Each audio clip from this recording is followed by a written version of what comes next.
People regard Jerusalem as the spiritual capital of the world. And indeed, it is a holy place for all religions. It is definitely the holiest place in the world.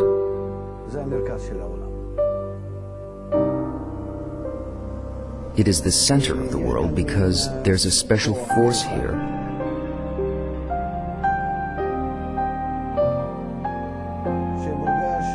Which is felt differently by different people.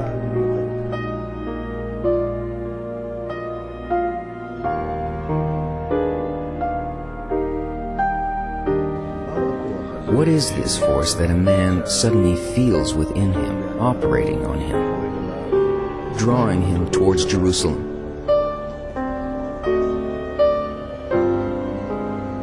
A person starts feeling the spiritual root that exists in this city. This exists within us, close to us. It has spiritual, eternal life. It's the force of love.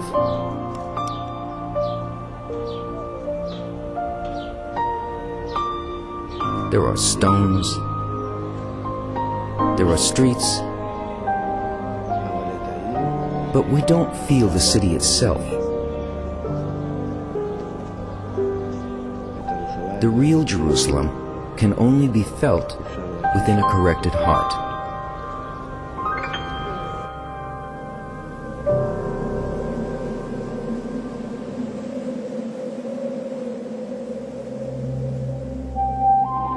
Everything we have in this world descends from above downward. Hence, there is a Jerusalem of above and a Jerusalem of below. There is a heart which is Malchut of above and man's heart below.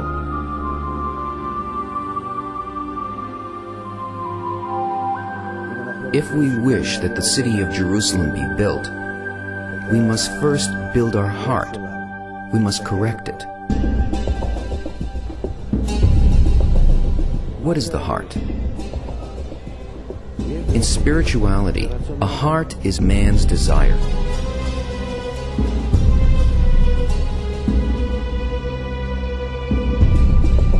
If the desire is limited by man settling for this world, for food, sex, honor, with only the things that he has in this world, he wants to be known, famous, then this is simply an egoistic heart.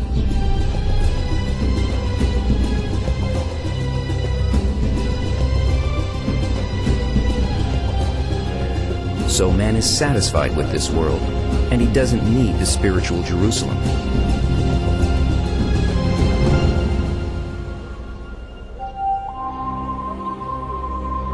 If this world is not enough for him, and he searches and feels that he lacks something, then he desires to rise above this world, to feel the spiritual world.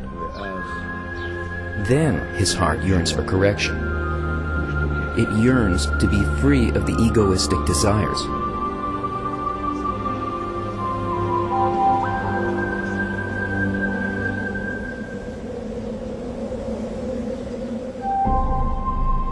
This does not happen all at once. First, a man builds a wall dividing all his desires between clean and unclean, egoistic and altruistic desires, just like the city wall.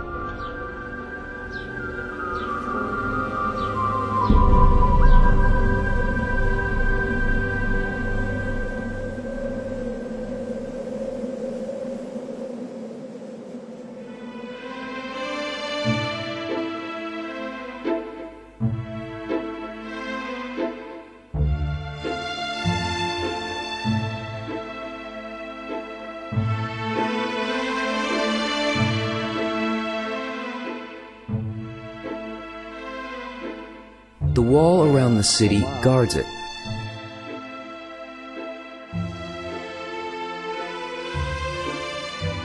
When a person corrects his heart to be as Jerusalem,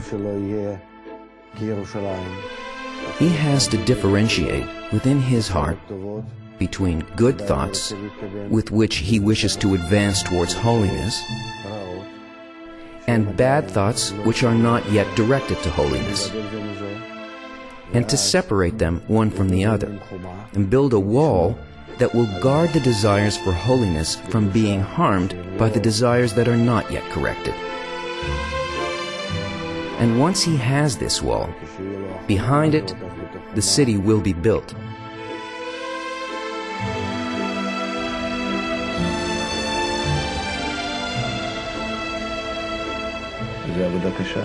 It's hard work to divide and differentiate the desires,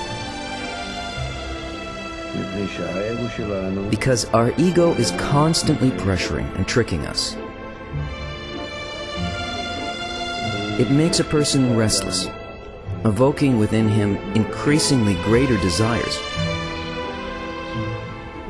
So the main thing here is not to break.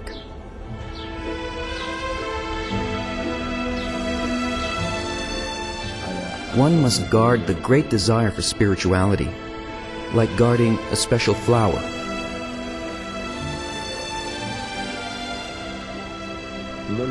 One must be as blind, not to see, not to listen to the logical, egoistic advice.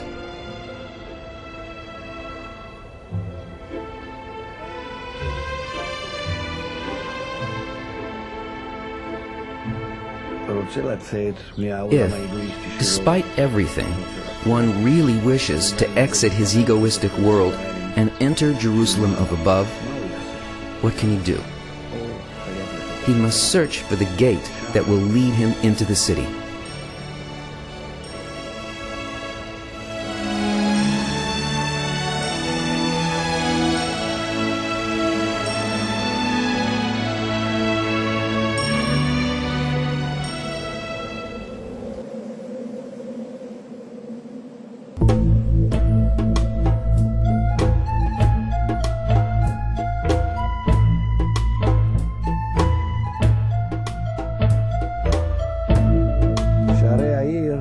The city gates means a place where if one does his correction against an attribute called gate,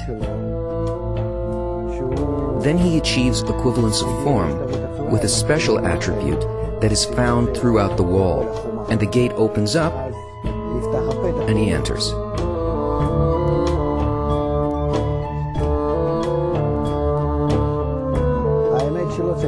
The truth is, there should be no gate, but a wall. I reach the wall, which is a condition that if I fulfill it, the entry opens up and I pass through.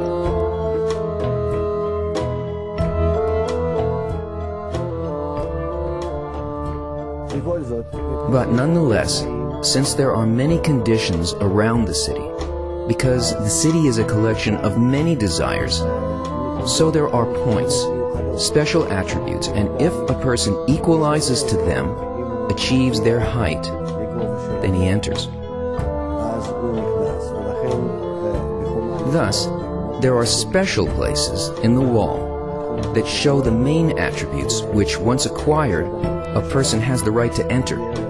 He has the purity.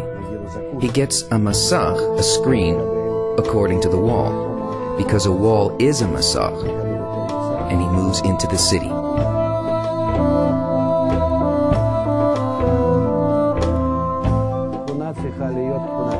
The attribute must be the attribute of bestowal, the attribute of giving. Inside the city, bestowal is in complete control, and outside the city, the attribute is of receiving, egoism. So in order to pass through the wall, a person has to take this leap, an inner change of his heart from egoism to altruism.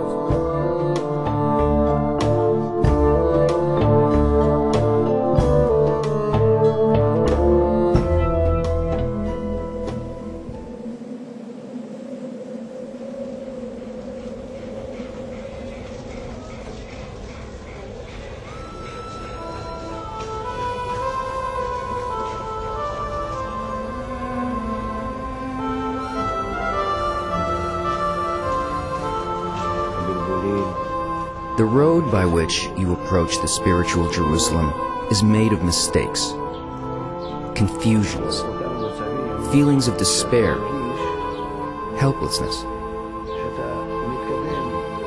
These are all states where you feel that you advance and then leave, and still you are going through it, becoming corrected. This is what is called approaching and nearing Jerusalem.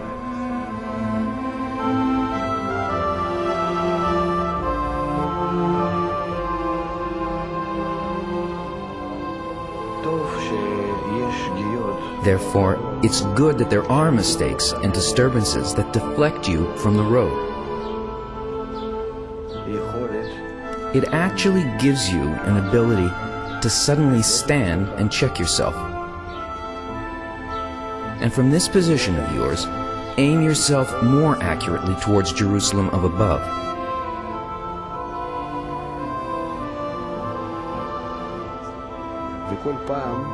Each time, Jerusalem looks different to you. And your states are different.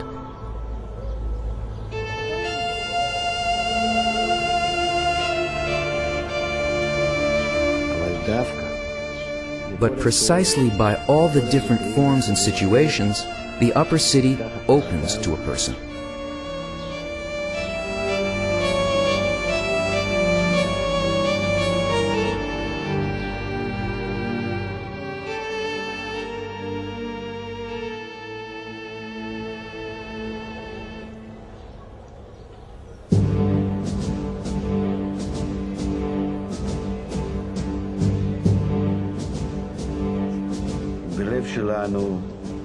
Today, there is a ruin in our heart. Take a look at this world. It's broken to pieces, and it's rocked by wars and suffering.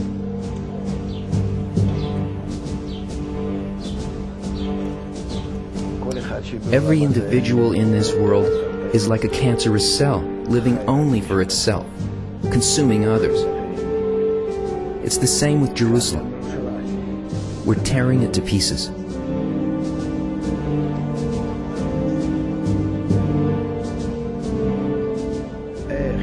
How could it be that in such a state,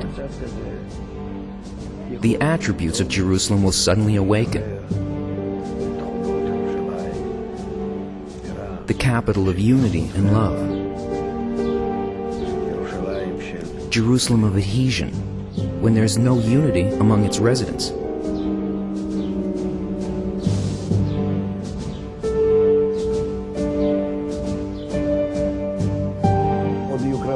There will be great battles over Jerusalem in the future, and especially the spiritual battles.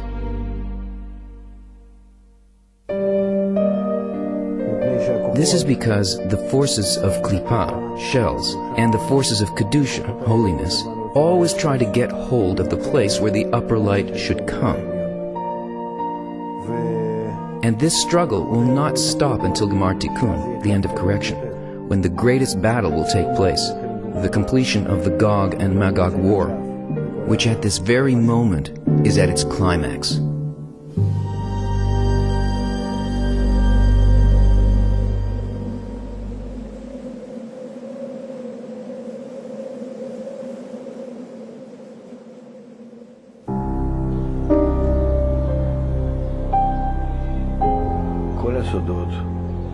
The name Jerusalem holds all the secrets.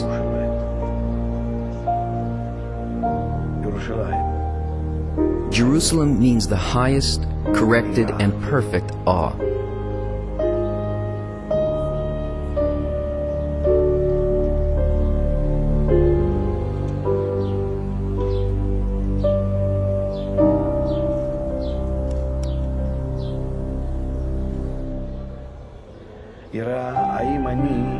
The awe of whether I'm corrected to the extent, to the height, where I am afraid of whether I will be able to give all my love to the others.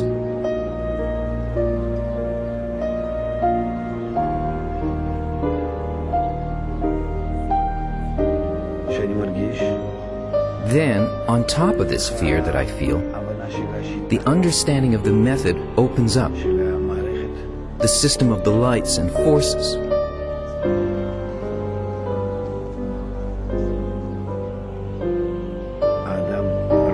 And then one sees the forces of Mashiach, from the word limshoch, to draw, drawing him from egoism to altruism, from hate to love, from Jerusalem below to Jerusalem above, to the temple.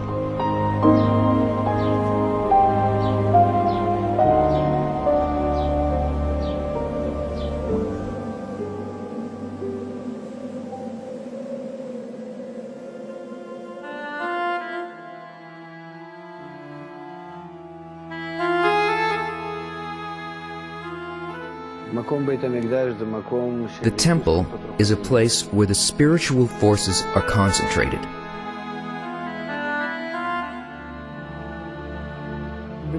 This place was a symbol of the attributes of holiness.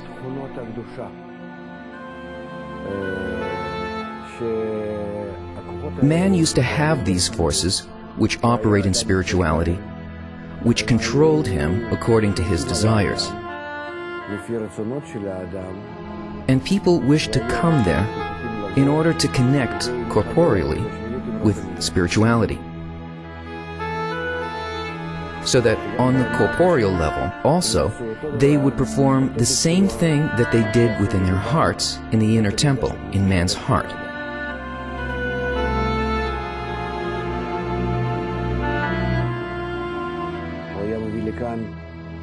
Man used to bring fruit, donations, and tithes to the stones.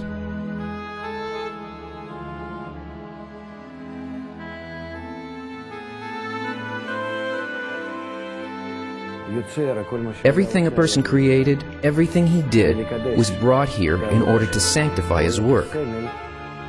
This was as a symbol of the spiritual inclination within his heart.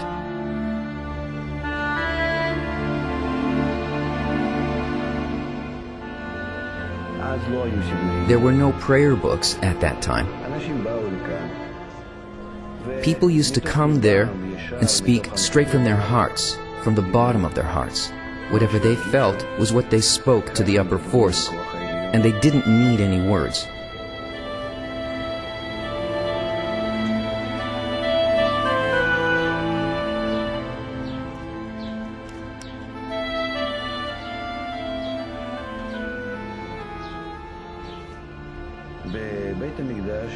The priests were the people who served in the temple, those who were absolutely clean of the worldly ego,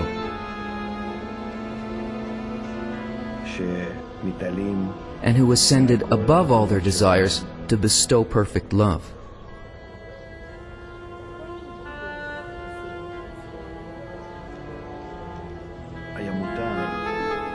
They were the only ones allowed to receive the donations and tithes, because none of them could take it for themselves, so they passed on everything they received to the temple.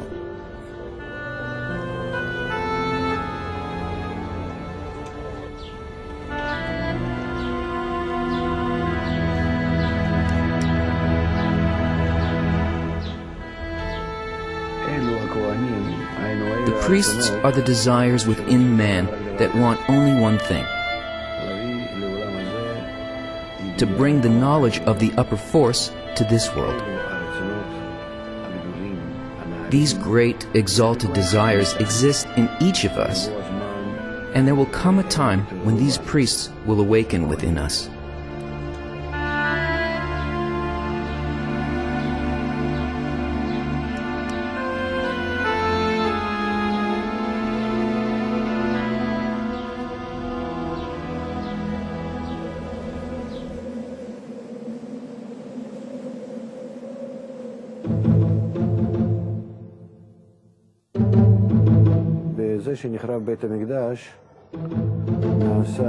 The ruin of the temple became the place of ruin for Kedusha, thus allowing the klipot, the forces of impurity, the egoistic forces, to grow stronger. Since then, they surround this place, wanting to suck the abundance and the power from it. Indeed, that's what they do, and they grow stronger. We, on the other hand, do not feel strengthened by it, but rather we feel weakness and emptiness and misery, since it's not the klipot, but us that have to start the correction and draw everyone else to correction, to the spiritual ascension, so that the klipot will also have no choice but to ascend to spirituality and disappear. Then there will be a house, as it is written, "My house will be called the house of prayer for all nations, one temple for all humanity."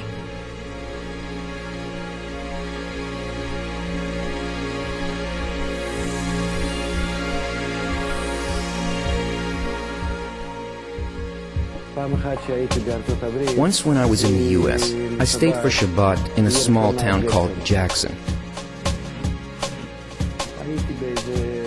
in the northern part of the U.S.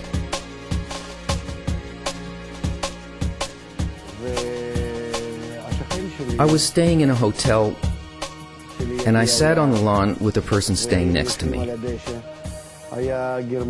who was a simple working-class German, as I could tell by his hands. He realized immediately that I was Jewish, and he asked me where I was from. I told him that I was from Israel, and he had only one question, which was really a serious question. He asked it painfully, "Why aren't you building the temple?" So I told him, "How is it possible to build the temple if there's ruin in our heart?" And he understood this, and he said, "So let's start from that."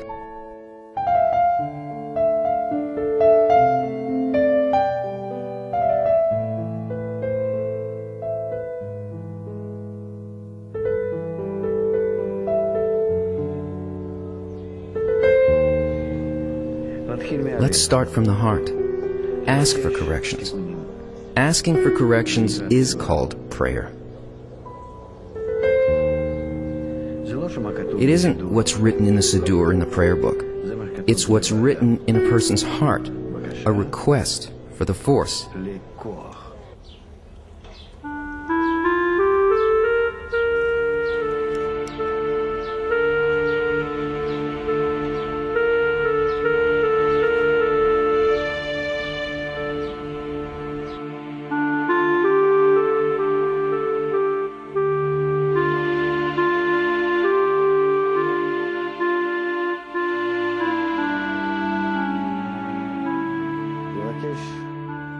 To ask for the force is what will elevate us above this world to the spiritual world, from egoistic desires to altruistic qualities, to bestowal, to love.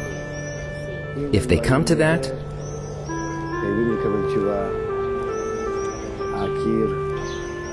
they must receive an answer. The wall, the kotel, the western wall, must give them a masach. The wall is a masach.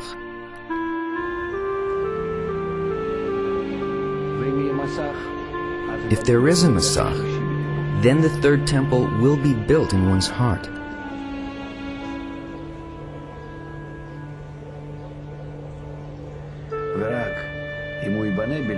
And only if it is built in one's heart can a person describe it and write about it to the smallest detail. Each and every detail of the temple is a person's connection with the upper force.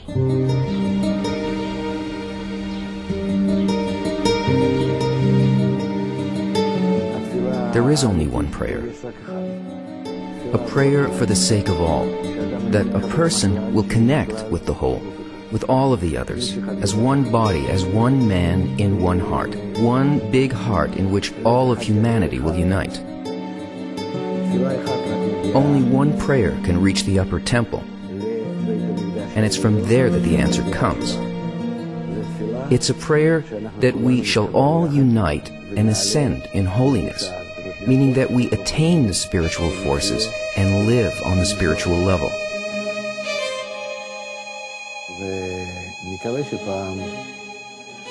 Let's hope that we will gain a state where Jerusalem is rebuilt.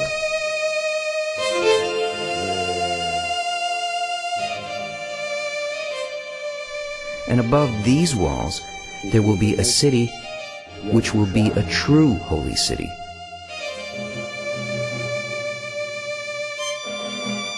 That its pattern will perfectly match its upper spiritual root in the world of Absolute. That is the real Jerusalem.